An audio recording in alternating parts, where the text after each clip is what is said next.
आजको मुख्य उद्देश्य भनेको हामी अटिजमको एउटा जनचेतना उद्देश्यका साथसाथै यो सन् 2021 को विश्व जनचेतना दिवसको हामीमाझ अटिजम केयर नेपाल सोसाइटीका अध्यक्ष श्री डाक्टर सुनिता मल्लिक माथज्यू हुनुहुन्छ।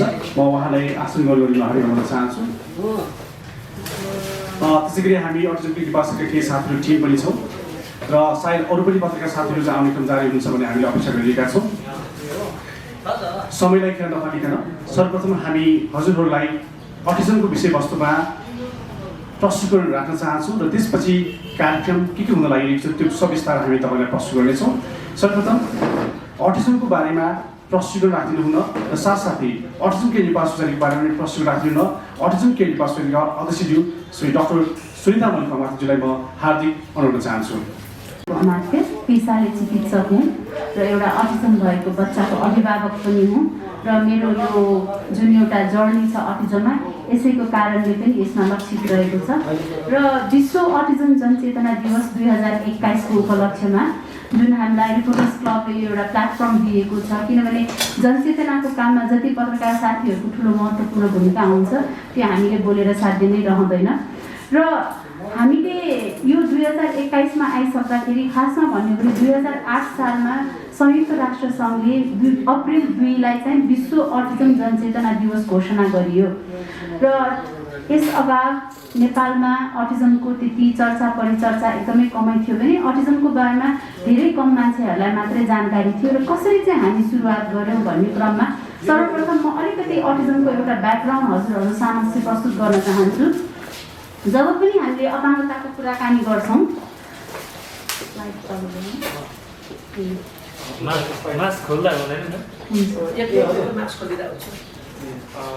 उताको स्लाइड हामीले चाहिँ के गरिरहेको छ भने स्लाइड चाहिँ हजुरले उता देख्न लागिरहेका छौँ। म त्यसको यहीँ जब पनि हामी अपाङ्गताको विषयवस्तुमा कुराकानी गर्छौँ हामी सबैजनाले एकदम सरलै एउटा व्हिलचेयरमा बसेको व्यक्ति या चाहिँ लट्ठी जो दृष्टिविहीन हुनुहुन्छ उहाँहरूलाई चाहिँ हामी परिकल्पना गर्न सक्छौँ, तर हाम्रो माझमा अपाङ्गतामा पनि विभिन्न विविधता छ भन्ने कुरा हामीलाई थाहा छ। यस्तो विविधतामा पनि कतिपय अपाङ्गता शारीरिक रूपमा प्रष्ट रूपमा देखिन्छन् भने कतिपय अपाङ्गताहरू शारीरिक रूपमा प्रष्ट रूपमा देखिँदैन, जो चाहिँ मस्तिष्कको विकाससँग सम्बन्ध राख्छ। त्यस्तै मध्येको एउटा विविधता चाहिँ अटिजम अपाङ्गता हो। पनि दोहोऱ्याउने किसिमको यस्तो संवादहरू दोहोऱ्याउने किसिमको यस्तो भाषागत अवस्थाहरू चाहिँ अटिजममा देखा पर्दछ भने बच्चाहरू बच्चासँग खेल्छन् रमाउँछन्, तर एउटा अटिजम भइसकेपछि चाहिँ बच्चालाई बच्चासँग खेल्न आउँदैन, खेल्न नरुचाउनु भन्दा पनि खेल्न आउँदैन, किनभने यो सबै सामाजिक व्यवहारका कुराहरू हुन् र कुनै पनि आवाजहरू आउँदाखेरि बेसरी कान थुक्ने, सामानहरू लाइन लगाएर राख्ने, मान्छेमा भन्दा बढी सामानमा बढी चाहिँ आकर्षित हुने र कुनै पनि डर त्रासको त्यति ख्याल नहुने, सामानहरू फनफनी घुमाउने, एउटै किसिमको सामानहरू बटुल्ने जम्मा गर्ने, एकै किसिमले शरीरको अङ्गहरू हल्लाउने, यस्ता लक्षणहरू चाहिँ सानो उमेरमा देखा पर्दछन् र धेरै जस्तो समयमा चाहिँ अभिभावकहरूले बच्चाले बोलेन 3 वर्ष पुगिसक्यो 4 वर्ष पुगिसक्यो तर बच्चाले बोलेन भनेर चाहिँ डाक्टरकोमा जाने गर्ने पाइएको छ। र हामीले यो बुझ्न किन जरुरी छ भन्दाखेरि नबोल्नुको कारण धेरै हुन्छन्। कतिपय व्यक्तिहरू कान नसुन्नाको कारणले बोल्न सक्नुहुन्न हैन र विविध अरू कारणले पनि नबोल्ने हुन सक्छ, तर अटिजम भएका भाइ बहिनीहरू कान नसुन्नाको कारणले नबोल्नु भन्दा पनि उनीहरूको मस्तिष्कमा सञ्चार र व्यवहार गर्ने जुन क्षमता छ त्यसको विकासमा आएको चुनौतीको कारणले गर्दा चाहिँ उहाँहरूले चाहिँ संवाद र सञ्चार गर्न नसक्नु भएको हो र त्यसलाई छुट्याउन एकदमै जरुरी हुन्छ। र आज हामीले यो जनचेतना दिवसलाई मनाइरहने क्रममा चाहिँ हामीले किन यो कुरालाई यसरी चाहिँ जनचेतना फैलाउन आवश्यक पर्यो त भन्दाखेरि नेपालको परिप्रेक्ष्यमा अझै पनि अटिजमको जनचेतनामा एकदमै कमी छ। मान्छेहरूले सानो उमेरमा नबोल्दाखेरि पछि बोलिहाल्छ नि, ठुलो भएपछि बोलिहाल्छ नि भन्ने एउटा हाम्रो चाहिँ मानसिक एउटा सोचाइ छ भने अर्कोतर्फ यसको अवस्था किन जटिल छ भने विश्वमा नै यसको सङ्ख्या यो अटिजमको अवस्थाको सङ्ख्या चाहिँ बढ्दो क्रममा छ र यो अमेरिकाको CDC-ले चाहिँ 2-2 वर्षमा एकचोटि यसको चाहिँ गणना गरेको छ भने अहिले 54 जनामा 1 जना बच्चा चाहिँ अटिजमको अवस्था लिएर जन्मने गरेको पाइएको छ र एकदमै कहानी लाग्दो र डरलाग्दो अवस्था छ। र विश्व स्वास्थ्य सङ्गठनले पनि लगभग 1 देखि 2% यसरी विश्वको जनताहरू बच्चाहरूमा चाहिँ अटिजमको अवस्था रहेको छ भन्ने उहाँहरूको पनि मान्यता भइरहेको क्रममा नेपालकै परिप्रेक्ष्यमा पनि यस्ता व्यक्तिहरू नानीहरू थुप्रै हुनुहुन्छ जो हामीले चिन्न सकेका छैनौँ। कोही नानीहरू डायग्नोसिस भएका छन् भने कसैको डायग्नोसिस भएको छैन भने कसैले गलत किसिमको डायग्नोसिस पनि पाएको हुन सक्छ। पछिल्लो पहिला चाहिँ के थियो त भन्दाखेरि एकदमै सिभियर भएका एकदमै चर्को किसिमको अटिजम भएका भाइ बहिनीहरूको मात्रै डायग्नोसिस हुन्थ्यो र यसलाई चाहिँ मान्छेहरूले सुस्त मनस्थिति भएको बच्चाहरू हुन्, यिनीहरू बोल्दैनन्, यिनीहरू लाटो हुन्, यस्ता शब्दहरू प्रयोग गरिन्थ्यो। तर तिनीहरूमध्ये थुप्रै चाहिँ अटिजम भएका भाइ बहिनीहरू हुनुहुन्छ, किनभने अटिजम र यो जुन बौद्धिक अपाङ्गता यसमा एकदमै धेरै फरक छ। यो भनेको हामीले जस्तै फलफुल तर स्याउलाई सुन्तलासँग कम्पेयर गरे जस्तो पनि हामी भन्न सक्छौँ। दुईमा दुई भिन्नता छ किनभने आवश्यकता फरक छ, चुनौती फरक छ र हामीले चाहिँ अटिजमलाई चिन्न बुझ्न अत्यन्त जरुरी छ। र यसै क्रममा जस्तै भारतको हेर्ने हो भने भारतमा पनि अटिजम भएको जनसङ्ख्या चाहिँ 8 मिलियन भन्ने गरेको पाइएको छ भने श्रीलङ्कामा पनि त्यसरी नै लगभग 2 लाखको हाराहारीमा बताइएको छ भने यसरी यदि WHO ले भनेको गणनालाई चाहिँ हामीले 1% मान्ने हो भने पनि नेपालमा चाहिँ 2.5 देखि 3 लाख यस्ता व्यक्तिहरू हुनुपर्छ। त्यसमध्येमा 60 देखि 90 हजारलाई चाहिँ एकदमै ग्रसित किसिमको अटिजम भएको जसमा एकदमै धेरै चुनौती परिवारको हरदम सहायता र सहयोगमा बाँच्नु पर्ने अवस्था भएको चाहिँ हुन सक्ने सम्भावना छ। यो सबै भनेको हाम्रो एस्टिमेटेड रेटहरू हुन्। र अटिजम एउटा लाइफ लङ डिसेबिलिटी हो।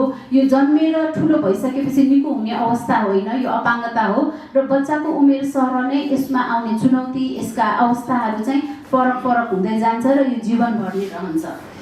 र नेपालको परिप्रेक्ष्यमा भन्ने हो भने जो अघि पनि मैले भने जनचेतनाको अवस्था एकदमै नाजुक छ। स्वास्थ्यकर्मीहरूमा, शिक्षक वर्गहरूमा, अभिभावकहरूमा यसको जनचेतनाको कमीले गर्दाखेरि समयमा पहिचान नै भइहाल्यो भने पनि चाहिँदो र सुहाउँदो किसिमको चाहिँ उहाँहरूले चाहिँ यो शिक्षाहरू नपाउने, किनभने अटिजम रोग होइन, यसमा औषधि मुलो गरेर निको हुँदैन।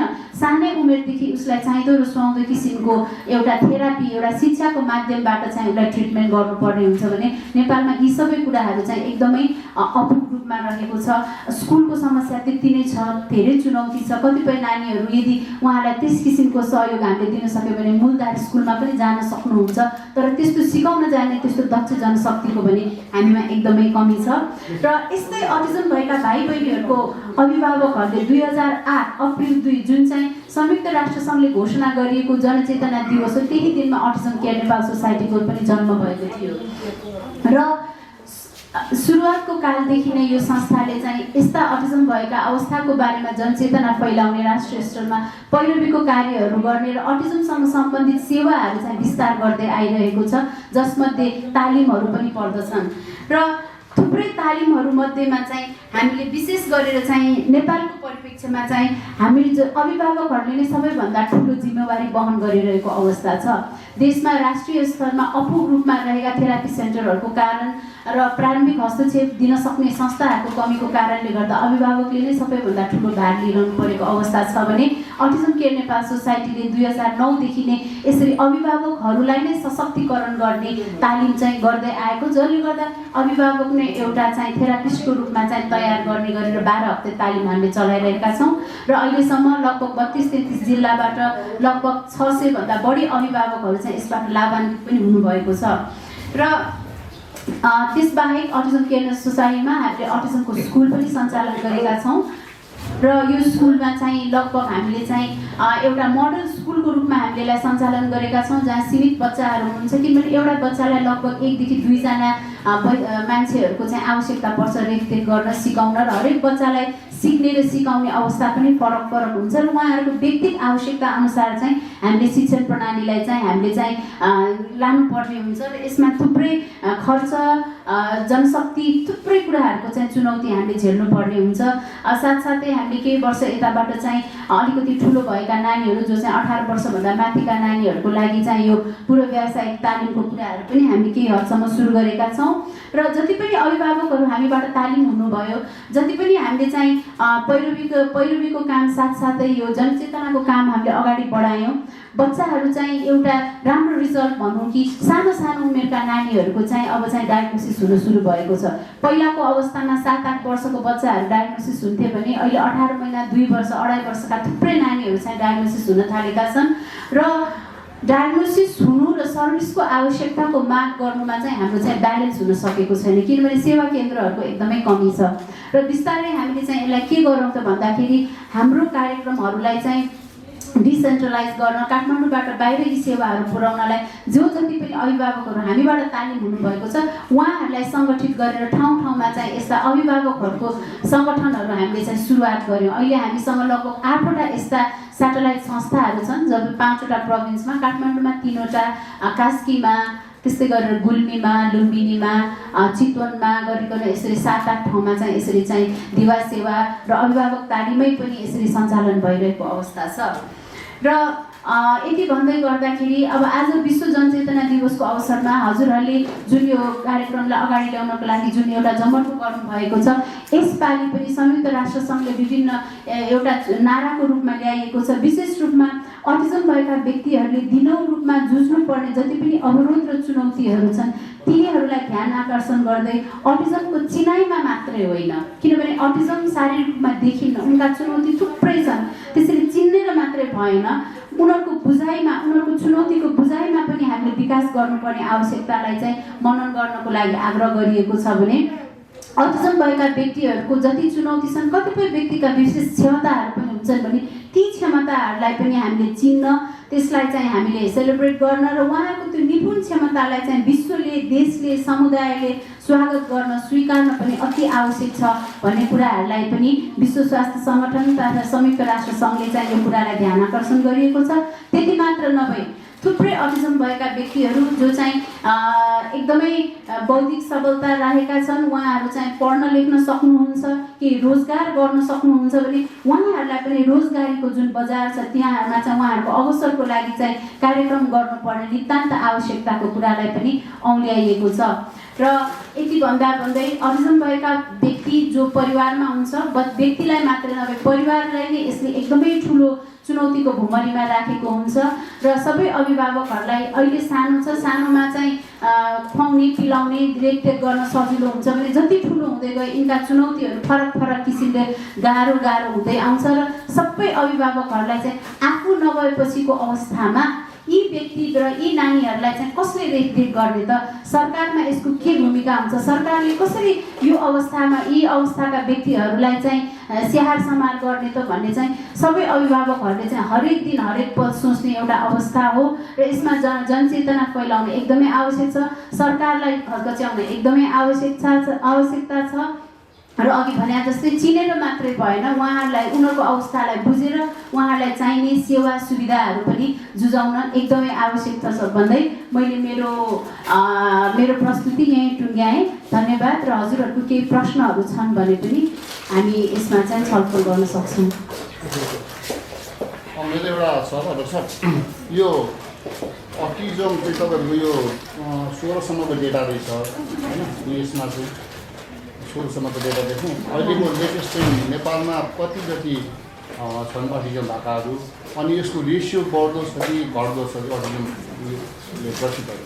हामीले त्यो बुकलेटमै राखेको पनि, किनभने नेपालमा यसको प्रेभलेन्स भइसकेको अवस्था छैन जनगणना। जस्तै अब 2078 सालमा सरकारले राष्ट्रिय जनगणना गर्ने एउटा जुन आइरहेको छ अवस्था, यो तपाईँले यो प्रश्न राख्नुभएको एकदमै सजिलो भयो मलाई, किनभने अझै पनि हामीले जब जनगणना गर्छौँ यसमा डिसेग्रिगेटेड डेटा निकाल्नु पर्ने हुन्छ, अपाङ्गतामा थुप्रै विविधताहरू छन् र साँच्चै भन्यो भने नेपालमा अटिजमको जनगणना नै भएको छैन, प्रेभलेन्स स्टडी नै भएको छैन र यही अवसर पारेर जनगणनाको अवसरमा चाहिँ हामीले चाहिँ थुप्रै स्टेक होल्डरमा यो आवाज पुर्याउन जरुरी छ कि यदि घरमा यस्ता लक्षण भएका नानीहरू छन् भने यो अटिजम हो र हाम्रो घरमा अटिजम भएका बच्चा छ भनेर चाहिँ गणकलाई भनिदिन जरुरी हुन्छ, ताकि यी बच्चाहरूको पनि केही गणनामा देखियो, सरकारलाई झकझक्याउन हामीलाई पनि सहयोग हुन्छ यसले।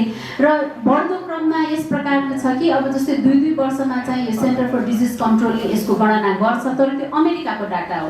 विश्वमा अरू देशमा पनि गरेका छन् र सालाखाला लगभग WHO साथसाथै युरोप अमेरिकाको यो सबैको डाटा हेर्दा चाहिँ 1 देखि 2% यो जुन एउटा राष्ट्रको जति पनि जनसङ्ख्या छ त्यसको 1 देखि 2%लाई चाहिँ अटिजमको अवस्था हुने सम्भावना छ। अब नेपालको जुन यो हाम्रो 3 करोड प्लसलाई हेर्ने हो भने नेपालमा पनि 2.5 देखि 3 लाख यस्ता व्यक्तिहरू हुनुपर्छ। यो भनेको हाम्रो चाहिँ एउटा एस्टिमेटेड नम्बर मात्रै हो, यो चाहिँ एउटा कङ्क्रिट नम्बर चाहिँ होइन। यो डक्टरले भर्खर भन्नुभयो यो सेन्ससमा चाहिँ अटिजम ठ्याक्कै भनेर चाहिँ छुट्याएको हुँदैन भन्नुभयो। अहिले त सेन्ससको लागि लगभग क्वेसनरहरू सबै तयार भइसक्यो, तपाईँहरूको कुरा चाहिँ पुगेको छ नि यो विषयमा? हामीले कोसिस गरेका छौँ, किनभने अब गभर्मेन्टले पनि हाम्रो राष्ट्रिय बाल महासङ्घको तर्फबाट चाहिँ हामी जस्तो डिसेबिलिटीमा काम गर्ने डिपिओजहरूलाई चाहिँ संलग्न गरेर यसमा सेन्सिटाइज गर्ने, गणकहरूलाई यस विषयमा चाहिँ शिक्षित बनाउने कार्यहरू त भएको छ, तर त्यतिले पनि कहिलेकाहीँ पुग्दैन। र हामी चाहन्छौँ कि यो कुरा चाहिँ हरेक अभिभावकहरू, हर छरछिमेक हाम्रो समुदायमा चाहिँ यसको बारेमा चाहिँ आवाज उठोस्, बुझोस्, ताकि चाहिँ अभिभावकहरू सचेत भएर, किनभने घरमा आयो गणक तर अभिभावकले नै थाहा पाएन, सोध्ने मान्छेले त सोध्यो तर अभिभावक नै सचेत भएन, यो सङ्ख्या दिनुपर्छ भन्नुपर्छ भन्ने कुरा थाहा भएन भने पनि त्यो सङ्ख्या नआउन सक्छ। त्यसैले यसमा खालि गणकलाई मात्रै या सरकारलाई मात्रै भनेर पनि भएन, अरू पनि थुप्रै स्टेक होल्डरहरू विशेष गरेर अभिभावक, समुदायका मान्छेहरू सबैलाई यो बारेमा चाहिँ शिक्षित गर्न जरुरी छ।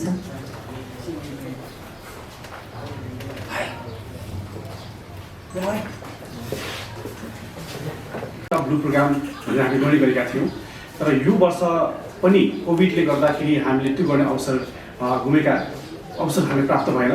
त्यस कारणले गर्दा हामी के गर्न लागिरहेका छौँ भन्दाखेरि प्लानिङमा हाम्रो वसुन्धरा स्क्वायरमा नीलोबद्री बालिकन हाम्रो अटिजम भएका भाइ बहिनीहरूको प्रस्तुतिकरण साथसाथै विभिन्न जनमानसमा एउटा सचेतनामूलक चाहिँ विभिन्न पब्लिसिटी एनाउन्समेन्टहरू गर्ने प्लानिङ थियो। त्यो चाहिँ अब हामी भर्चुअली गर्न लागिरहेका छौँ। भर्चुअली गर्नुभन्दा अगाडि हामीले त्यही दिन चाहिँ हामीले टिचिङ हस्पिटलमा बिहान 9 बजेदेखि 12 बजेसम्म चाहिँ त्यहाँ स्टल एक्जिबिसन हुनेछ र साथसाथै त्यहाँ चाहिँ मेडिकल स्टुडेन्टहरूले चाहिँ फ्ल्यास मब पनि प्रस्तुत गर्न लागिरहनु भएको छ बिहान 9 बजेदेखि 12 बजे र त्यसपछि दिउँसो 1 बजेदेखि 3 बजेसम्म चाहिँ हामी भर्चुअली चाहिँ हाम्रो प्रोग्रामको इनागुरेसन गर्न लागिरहेका छौँ। त्यसमा चाहिँ वी बिलिभ हाम्रो अस्ट्रेलियन एम्बेसडरसँगसँगै हाम्रो विभिन्न गणमान्य व्यक्तिहरू पनि त्यहाँ आगमन हुनेछ र हामीले भर्चुअल माध्यम मार्फत भए पनि यस जनचेतनामूलक कार्यक्रमलाई चाहिँ अगाडि बढाउने प्रयास गरेका छौँ र हाम्रो मुख्य उद्देश्य भनेको नै यो आवाज चाहिँ गाउँ ठाउँसम्म पुग्ने हो र सबैतिर यो आवाज पुगोस् भन्ने हाम्रो प्रयास हो। र यो सँगसँगै अप्रिल महिनाभरि हामी अप्रिल अवेरनेस मन्थ भनेर यो अटिजम अवेरनेस मन्थ भनेर चाहिँ अप्रिल महिनालाई मान्ने गर्छौँ र अप्रिल महिनाभरि विभिन्न कार्यक्रम गर्न लागिरहेका छौँ। त्यही क्रममा चाहिँ हामीले अटिजम भएका भाइ बहिनीहरूको चित्रकलालाई प्रस्फुटित गर्ने हिसाबले र उहाँहरूको खेलकुदलाई पनि केही प्रोत्साहन गर्ने हिसाबले चाहिँ अटिजम भएका बालबालिकाहरूको लागि भनेर क्रिएट आर्ट फर अटिजम र स्पोर्ट्स फर अटिजम भनेर चाहिँ अटिजम केयर दिवस शैलीको हरसिद्धीमा रहेको सर्भिस सेन्टरमा हामीले उक्त प्राङ्गणमा गर्न लागिरहेका छौँ। हजुरलाई त्यहाँ पनि हाम्रो बालबालिकाहरू प्रत्यक्ष हेर्नको लागि हामी तपाईँहरूलाई स्वागत गर्न चाहन्छौँ र मिल्छ भने हाम्रो टिचिङ हस्पिटलको जुन हुन लागेको पर्सिभ कार्यक्रममा पनि तपाईँलाई स्वागत गर्न चाहन्छौँ। र अर्को कार्यक्रम भनेको चाहिँ हामीले जुन यो मैले यो क्रिएट आर्ट फर अटिजम र जुन यो हामीले स्पोर्ट कार्यक्रम भनेका छौँ यो चाहिँ अप्रिल 7 भने राखेका छौँ। सायद नेपाली डेट पनि ठ्याक्कै कन्फर्म हुन सकेन, अप्रिल 7 का दिन राखेका छौँ। त्यो चाहिँ दिउँसो हुनेछ। र अर्को कार्यक्रम भनेको हामीले अटिजमले अझ चाहिँ यस्ता अभिभावकहरूले जो नबुझेका अभिभावक हुन सक्छन् जसले चाहिँ अब के गर्ने भन्ने कुरा अलिकति अन्यल पारेको अभिभावकहरूलाई चाहिँ हामी एउटा विशेष डक्टर्सको टिम नै सहित हामीले एउटा प्यानल डिस्कसन कार्यक्रम गर्न लागिरहेका छौँ। उक्त कार्यक्रमको लागि तपाईँलाई हामी पुनः जानकारी दिनेछौँ, डेट र भेन्यूको लागि चाहिँ त्यो कुरा पनि जानकारी दिन चाहन्छु। र साथसाथै हामीले अटिजम भएका बालबालिकाहरू सहित सरकारी निकायहरूमा पनि भिजिट गर्ने प्लान गरेका छौँ, जसरी किनभने सरकारी निकाय व्यक्तिहरूले पनि थाहा पाओस् कि हाम्रो अटिजम भएका बालबालिका कस्ता हुँदो रहेछन् र उनीहरूको क्षमता र उनीहरूको चाहिँ समस्या के हुँदो रहेछन् भनेको थाहा पाओस् भनेर हामीले सरकारी निकायमा पनि भिजिट गर्ने प्लान राखेका छौँ। र साथसाथै मिल्छ भने हाम्रो पत्रिका साथीहरूलाई पनि उक्त कार्यक्रमले आइदिनु अनुरोध चाहन्छौँ। हामी त्यो कार्यक्रमको टाइम र भेन्यू पनि सायद हाम्रो लक्ष्मीले सबै त्यो टिपिसन भएको छ, तपाईँको कन्ट्याक्ट नम्बरहरू उक्त तपाईँले हामी जानकारी दिनेछौँ। म तपाईँको प्रश्नहरू अझै पनि हामीले होला भन्ने हामी अपेक्षा गरिरहेका छौँ। अलिकति हामी मानव अधिकार केन्द्रमा जलिसी आउनु भएको छ र यो जुन राष्ट्रिय जनगणनामा पनि कुरा राखिएको कुरा चाहिँ हामीले जानकारी प्राप्त भएको छ। केही कुरा त्यसमा जोड्दै म जलिसीलाई चाहिँ यो अटिजम विषयवस्तुलाई अलिकति तपाईँको पर्सपेक्टिभबाट प्रस्ताविनको लागि म थोरै अनुरोध चाहन्छु परिचय। डक्टर सुनिता, हामी डक्टर सुनितालाई एउटा एम्बेसडर, नेपालको एम्बेसडर भन्छौँ। यो अटिजमलाई जसरी अगाडि बढाउनु हो, आज उहाँले यो अगुवाई, उहाँले नेतृत्व नलिनु भएको थियो भने म अपाङ्ग मानव अधिकार केन्द्रको जगदीश अधिकारीले पनि उहाँलाई सहमत गर्न सक्दैन थियो। उहाँको अगुवाई यति राम्रो भयो। हामी अपाङ्गता धेरै प्रकारको धेरै देख्छौँ, हजुरले देख्नुभयो होला, तर मात्रै 10 प्रकारमा छौँ। 10 प्रकारमा एउटा प्रकारको अपाङ्गता अटिजम हो र हुनुपर्छ भनेर डक्टर सुनिताले अगुवाई गर्नु भएको हुनाले हामी कन्भिन्स भयौँ अपाङ्गताको मानव अधिकार कर्मीहरू। र अहिले जुन ऐन आयो त्यो ऐनमा अपाङ्गतामा हामीले राख्न सफल भयौँ। धेरै धेरै म त्यो धन्यवाद म पहिलादेखि दिँदै आएको छु र म अझै पनि दिइरहेको छु। मलाई यति राम्रोसँग कन्भिन्स गर्न हाम्रो सक्नुभयो र उहाँले त अझ त्यो बच्चाको अभिभावकलाई यति राम्रो चाहिँ नि त्यो क्लासहरू, त्यो ट्रेनिङ, काउन्सिलिङ गरेर यति राम्रो चेन्जेस ल्याउनु भएको छ ताकि कुनै त्यो होस्टेल अथवा केबाट होइन, उहाँले एकदमै आफूलाई चाहिँ त्यसरी चाहिँ परिवर्तन गराउँदै जानु भएको छ। त्यसको लागि पनि धेरै धेरै धन्यवाद। खास गरी उहाँले जोड्नु खोज्नु भएको चाहिँ के हो भने 2078 साल जेठ 25 गतिदेखि असारको 8 गतिसम्म राष्ट्रिय जनगणना हुँदैछ। त्यो जनगणनामा हामीले पहिलोचोटि अटिजम भएका बालबालिकाहरूको पनि सङ्ख्या हेर्दैछौँ। तर डर पनि लाग्छ, हेर्दाखेरि अब उस्तै छ बालक है, अब एकदम सबै राम्रै देखिन्छ, हिँड्छ उठ्छ, तर त्यहाँ गणले टिप्दैन भने नआउनु पनि सक्छ। त्यसमा हामी पत्रकार साथीहरू, म पनि त अलिकति पत्रकारिता क्षेत्रमा मन पराउँछु। म नेपाल टेलिभिजनमा हरेक बिहिबार बेलुका आउँछु अपाङ्गता आवाज लिएर, रेडियो कान्तिपुरमा पनि अपाङ्गता आवाज आइतबार लिएर आउँछु। अब मैले यहाँ जोडेँ के भने अब प्रचार प्रसार गर्न र अटिजम भएका बालबालिकालाई गणकहरूसँग पुग्ने र उनीहरूको अङ्क ल्याउनको लागि हामीले धेरै मिहिनेत गर्नुपर्नेछ। तर अस्ति जनगणना अधिकृतज्यूहरूलाई चाहिँ हामीले राम्रोसँग भन्यौँ, हेर्नुहोस् त त्यो बालक धेरै ठाउँमा जान मन पराउनु भएन भने, त्यो बालकलाई धेरै कुराहरू बोल्न मन पराउनु भएन भने लगायतका ती लक्षणहरू सहित उहाँहरूले हामीले तपाईँले दिने जिल्लामा दिने तालिमहरू, जुन नयाँ कर्मचारी आउँदै हुनुहुन्छ त्यो तालिमहरूमा तपाईँले यो कुरा सिकाउनुहोस् है, नत्र अटिजमको राम्रो तथ्याङ्क आउँदैन भनेर हामीले अटिजमको सबै त्यो अब अटिजममा हुन सक्ने सिम्टमको बारेमा हामीले उहाँलाई भन्यौँ र उहाँहरूले अहिले तालिम चलिरहेको छ जिल्ला जिल्लामा, त्यो क्लास लिइरहनु भएको छ। आशा छ त्यहाँबाट पनि धेरै हुनेछ। हामी पनि मिलेर यसलाई चाहिँ नि प्रचार प्रसारको सामग्रीमा अलिक धेरै गर्नुपर्छ। यो अटिजम डेको पावन अवसर पाएर म यो शुभकामना पनि दिन चाहन्छु। अनि हामी मिडियाकर्मीले पनि सक्छौँ भने अपाङ्गता भएका व्यक्तिहरूको सवालमा अलिकति हामी अलि ओझेलमा थियौँ, अहिले पछिल्लो चरणमा मिडियाले धेरै हामीलाई सपोर्ट गर्न थाल्नु भएको छ।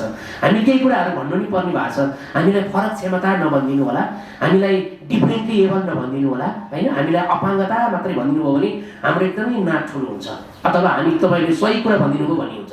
तर त्यहीँनिर तपाईँले फरक क्षमता भनिदिनु भने हाम्रो यति चित्त दुखाइरहन्छ नि। तपाईँले कति राम्रोसँग त्यहाँ लेख्नु भएको छ, यहाँ प्रसारण गर्नु भएको छ, तर त्यहीँनिर फरक क्षमता भनिदिनु भयो भने यस्तो चित्त दुख्छ नि, सायद त्यो हिर्काउँदा नि दुख्दैन होला, त्यस्तो चित्त दुख्छ। त्यो आजदेखि तपाईँहरूसँग मेरो अनुरोध, फरक क्षमताको ठाउँमा अपाङ्गता भएको व्यक्ति भनेर भनिदिउँ। अब यो पुरानो उखानटुक्काहरू त यहाँले हटाउनु भइसकेको छ होला, पुरानो त्यो उपमाहरू त्यो पनि यहाँले हटाइसक्नु भएको छ होला होइन। बिल्लीको र भत्केको ठाउँमा अपाङ्गतालाई प्रयोग गर्ने चलन छ।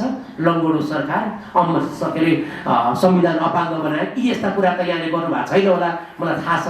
तर पनि केही उखानटुक्काहरू छन् होइन, नौनुमा भन्दा कानुमा, यी कुराहरू यहाँले हटाउँदै हुन्छ भन्ने कुरो मलाई थाहा छ। तर आज यहाँहरूसँग मेरो अनुरोध, अबदेखि अपाङ्गता भएका व्यक्ति भनिदिनु भयो र लेखिदिनु भयो र फरक क्षमता भन्ने शब्द आजदेखि नै त्यो कलमको मसीबाट हटाइदिनु भयो भने हामी धेरै गौरवान्वित हुन्छौँ। यो अटिजम डेको पावन अवसरमा हामी समग्र अपाङ्गता भएका व्यक्तिहरूको तर्फबाट, अपाङ्गता मानव अधिकार केन्द्रबाट हामी शुभकामना व्यक्त गर्दै अघि आएको समय तालिका अनुसारको कार्यक्रममा सहभागी हुन पुनः आग्रह गर्दै मेरो भनाइलाई अन्त्य गर्न चाहन्छु। हस्त धन्यवाद, नमस्कार। मानिसहरूले नेपालीमा त्यो कसरी बुझ्ने, छोटो वाक्य छोटोमा त्यसको टाइटल अब त्यो किसिमको अवस्थालाई कसरी जनाउने त्यो भन्ने भयो भने हामीसँग अटिजम नै हो, विश्वभरि नै यो शब्दलाई अटिजम नै भनेर चिनिन्छ। जस्तै हामीले मोबाइललाई मोबाइल भन्छौँ, कम्प्युटरलाई कम्प्युटर भन्छौँ होइन। अटिजमको नेपाली शब्द या चाहिँ हिन्दी शब्द या चाहिँ युरोपियन शब्द त्यस्तो चाहिँ छैन। तर यति हो कि अटिजम एउटा अपाङ्गता हो र जसमा चाहिँ बच्चाको या चाहिँ व्यक्तिको चाहिँ उमेर सरहको बोलीचाली र सामाजिक व्यवहार हुँदैन र यसरी सञ्चार र व्यवहार चाहिँ उमेर सुहाउँदो नहुने यो अवस्था जुन किनभने तपाईँ हामी सोच्न सक्छौँ हामी जति पढे लेखे पनि हामी चाहिँ सञ्चार गर्न सकेनौँ, हामी चाहिँ सामाजिक व्यवहारहरू गर्न जानेनौँ भने हामी कहिले पनि समाजमा गएर चाहिँ क्रियाशील हुन सक्दैनौँ, आत्मनिर्भर हुन सक्दैनौँ। र कुनै पनि व्यक्ति आत्मनिर्भर हुनको लागि नहुने यी स्किलहरू भनौँ न, सञ्चार गर्न जान्नु, उमेर सरह व्यवहार गर्न जान्नु, यी क्षमताहरूको विचलनले गर्दा चाहिँ अटिजमको अवस्था आउँछ। तर अब यसमा नेपालीकै शब्द या चाहिँ अब बुझाउने त्यस्तो छोटो एउटा स्टेटमेन्ट चाहिँ अहिलेसम्म हामीले पाएका छैनौँ। हस्, थ्याङ्क यू। पत्रकारज्यूहरूलाई हामी आशावादी छौँ हाम्रो विश्व अटिजम जनचेतना दिवस जुन यो चैत्र 20 गते अप्रिल 2 12 बजीसम्म त्यहाँ फ्ल्यास मब सहित सुनिदिँदैछ र साथसाथै भर्चुअल प्रोग्राम हामी एक्जिक्युट गर्न लागिरहेका छौँ। यदि हजुरको समय अनुकूल मिली खण्डमा त्यहाँ पनि पार्टी गर्नुको लागि विशेष अनुरोध गर्दै यहाँसम्म आइदिनु भएकोमा सम्पूर्ण पत्रकारज्यूहरू र यो जुन प्राङ्गण प्रोभाइड गर्नुभएको रिपोर्टर्स क्लबलाई चाहिँ विशेष धन्यवाद दिन चाहन्छु र हाम्रो डिएसआर सिटी सल्लाहलाई विशेष धन्यवाद दिँदै हाम्रो अन्त्येष्टि डाक्टर सुन्दरलाई धन्यवाद दिँदै हामी यहाँहरूमा बिदा हुन चाहन्छौँ र खाजा